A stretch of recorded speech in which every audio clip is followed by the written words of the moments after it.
I'm Mel, And I'm Andrea. and we've been asking ourselves, WTF? Where's the fun? So, welcome to our podcast for heart-led business leaders, entrepreneurs, and CEOs ready for more. More impact, more wealth, more joy, and more magic, all while having even more fun than ever before. As co-founders of FunX, we believe that life and business is way more fulfilling when you're following the fun. So, we're flipping the script on success, giving you permission to create from a whole new paradigm where you can have a lasting impact while nurturing your well-being and having a freaking blast along the way. So join us each week for engaging solo episodes and real conversations with experts who are embodying this new paradigm of leadership, spiritual wealth, business growth, and of course, fun. If you're ready to reignite your spark, make bold moves, and lead from a whole new energy, Let's jump in and have some fun. Welcome back to WTF. Where's the fun? I'm Mel. And I'm Andrea. And what are we talking about today? We're talking about play, joy, and prioritizing what matters most. Yes.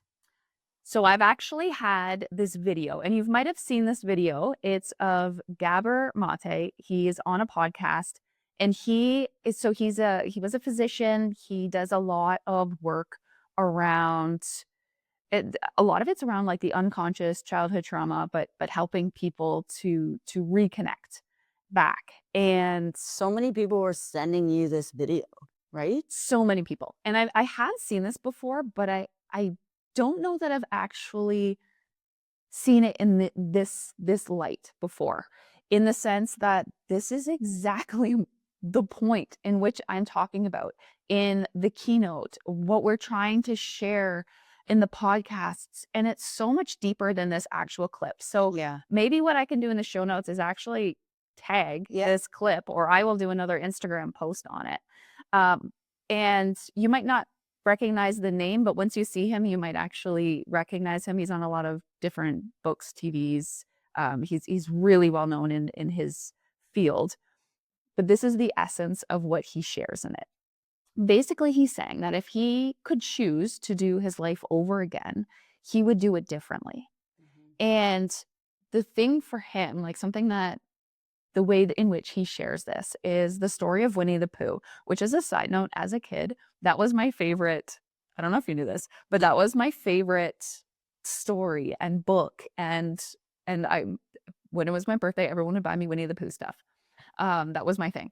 Anyway, so he uses Winnie the Pooh as this example to share the story. And at the end of the book, basically, it brings tears to his eyes because Christopher Robin has to tell his animals that he can't actually hang out with them as much because now he has to go to school. And there's this element of, I can't play anymore. This relationship with our joy and this thing that we have in this magical enchanted forest is now coming to an end. And I can actually remember that happening in a sense. I remember it was like grade 5 or grade 6. And I remember being like, I feel like this is the end of my joy. I feel like grade 5, we had fun and we played, and grade 6 was so serious that I remember thinking it's just going to keep getting less fun and more serious and more pressure as I go through. And essentially it's that conversation with, oh, we're actually not playing anymore.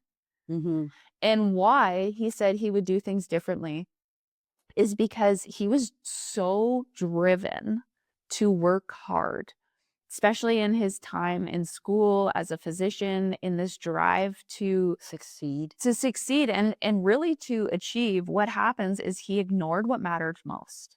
Yeah. And I see this actually as a pattern because a lot of the work that I have done is on really studying and understanding unconscious beliefs, the subconscious programming, and helping leaders. And so many leaders are actually driven to achieve based on unconscious patterns from childhood. A lot of it's based off of trauma. Yeah. I know mine was. I know a lot of mine. And I didn't have a lot of trauma, so I'm just a big kid. And at a certain point, I think it does fuel us because it gives you certain traits and stuff like that. But at a certain point, you got to reconnect with your joy and what matters most. And here's the point that I want to make that he shares. It's like he was basically driven so hard to work that he had ignored what mattered most.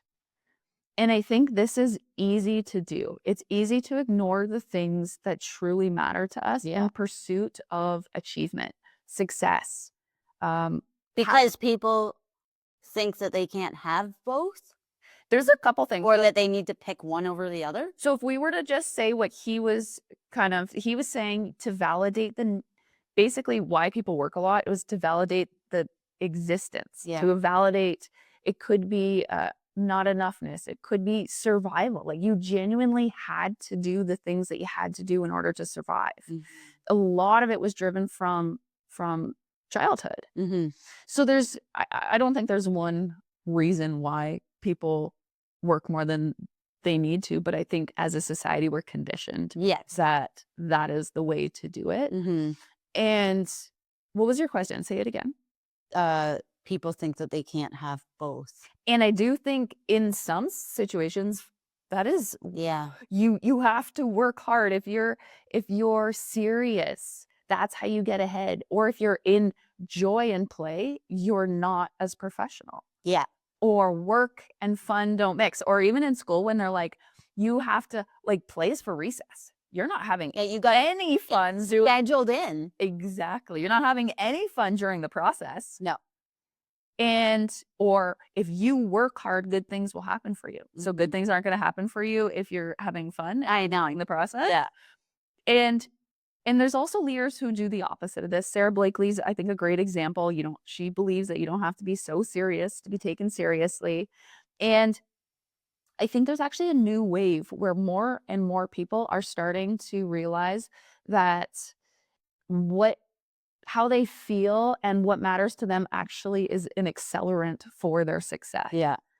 We used to host a workshop, and it was called Accelerate Your Growth. And it was one of the things that we would do in it. And the reason we started to do this is we would actually share some of these principles with my one-on-one clients before they started to work with me. And I remember that I had this one client and she was like, I know exactly what I want. I know my goals. She was very driven. She had a really big goal for that year.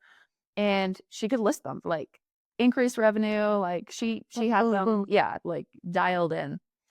And then I brought her through this process of what matters most. The exercise is literally called What Matters Most. And what she realized is there was 5 things on there. And the things that were really important to her, that truly mattered to her, were her peace. So one of them was inner peace. One of them was she wanted to prioritize more of her health. Like she wanted to work out during the day. She wanted to be able to go for a walk or a hike on a Tuesday and not feel this immense amount of pressure. She wanted to feel ease. She wanted to spend more quality time with her loved ones. And yet how she was acting to then reach those goals that she wanted, she was sacrificing the things that truly mattered to her. I remember her having such a light bulb. And she was like, oh my God, I'm missing the point. I'm going to get there. I'm going to hit these goals, which she has continued to do. And yet she still feels unfulfilled. Why? Because fulfillment comes from fulfilling the things that matter most to you. And the best part is that you can actually have fulfilling the things that matter most, having inner peace, your approach to your success, and you can have both. But I think that's the paradigm shift. And that's also becoming aware of what are the unconscious beliefs that are keeping you in this old pattern. I remember, and we used to do this in the workshop, but I remember we actually first learned this from Dr. Lee Janelle. We went to one of her workshops, and the first time we experienced this, it was a big aha moment for me as well. We did this exercise where it's like, if you had 24 hours left to live, what would you do? And you would write them out. So like, what were some of the things on yours? Well, I'd have a huge party. I'd have a band. I'd have the most amazing food. We'd be somewhere by the water. All my like best friends and the people I love the most there.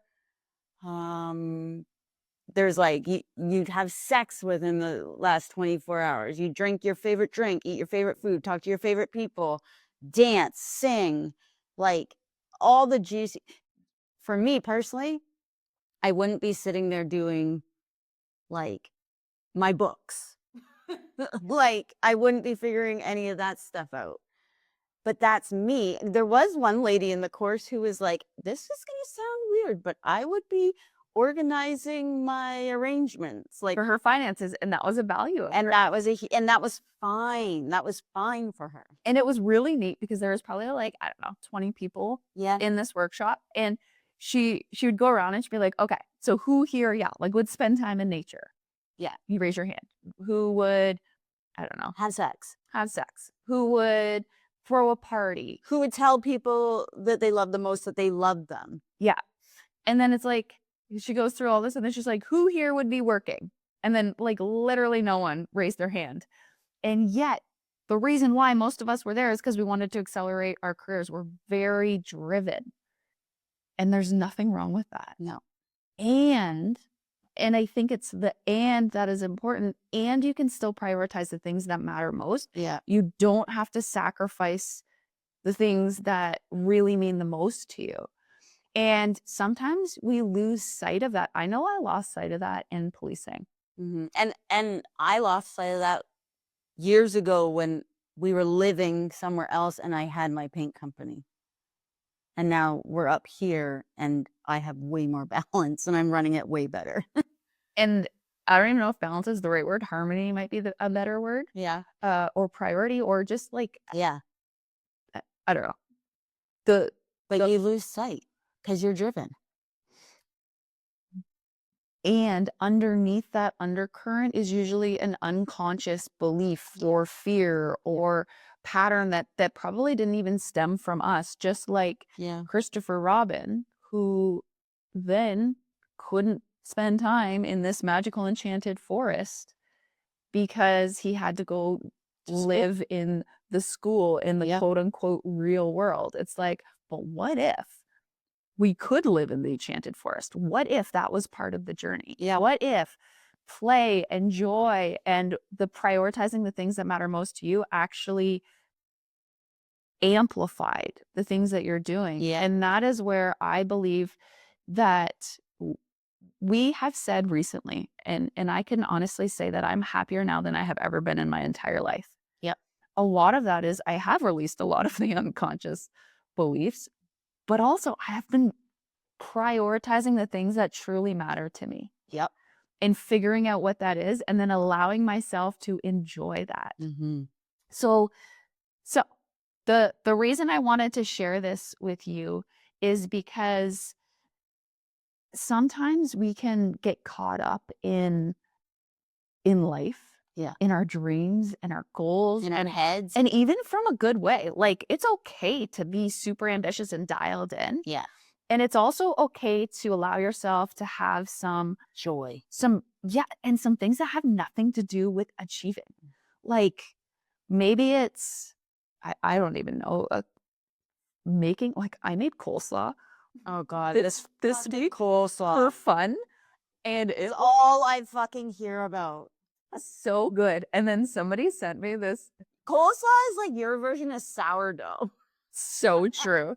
And then I told absolutely no one that I'm making coleslaw. And then someone sent me a reel of this lady that's basically like, let's make coleslaw more fun. And she took oh my God, I ordered lettuce and made like a cabbage hat. So I was like, I'm in to trying that the next time. But it was enjoyment, because what is a value of mine is delicious food and experiences. I love quality food. I love good ingredients, savoring my experience. So if anyone wants some coleslaw, swing on by. Yes. And one thing that we did probably 10 years ago when we first did that 24 hours left to live exercise is we kind of looked on that piece of paper and we were like, how can we start prioritizing some of these things now? Like nature was one of them. So we're like, okay, how can we get into nature more? Another one was we wanted to have, like, if it was our last day, we would have thrown a party. We enjoy hosting. So we started throwing more parties. What was another one that we started to do? Telling people that we awesome. So like starting to actually have conversations, like as if try to speak to people as if this was the last time we were to speak to them, what would we want them to know? Like speaking from our hearts.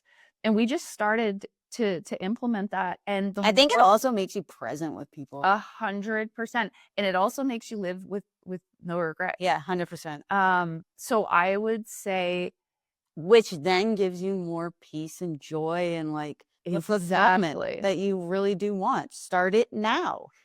And then because we started that back then, and it wasn't like we weren't doing this like 100% of the time, but now I could say the more we've done it, it's like the more our life has become that embodiment of it. And now I would say more times than not, we are filling our time, our energy, and our experience with the things that matter most. Yep. And very seldomly with things that aren't on our priority list. Exactly. Which then brings more joy, which then brings more fulfillment, success, all the things that we're truly, I think, looking to experience. Yeah. So yeah, like play in this energy if you want. Even I've shared this in a couple episodes. I do believe in it. It's completely free. It is the fun audit. It helps you to figure out like where you're currently at in some of these areas of your life, how you can bring more enjoyment to it, how you can actually prioritize it. And one of the things is specifically we call it a bingo card. Another way to look at this is just a simple way to start prioritizing the things that matter to you. Coleslaw was on mine. Right? It's like it can be that simple. Sweet Jesus, this coleslaw is going to be the death of me. Hey, you have literally been eating. I'm not going to lie, the coleslaw is banging, but if I have to hear you talk about making new salad, let's move on. Next thing on my bingo card is muffins. So I will be making, I can get down with that, carrot, apple, gluten-free muffins.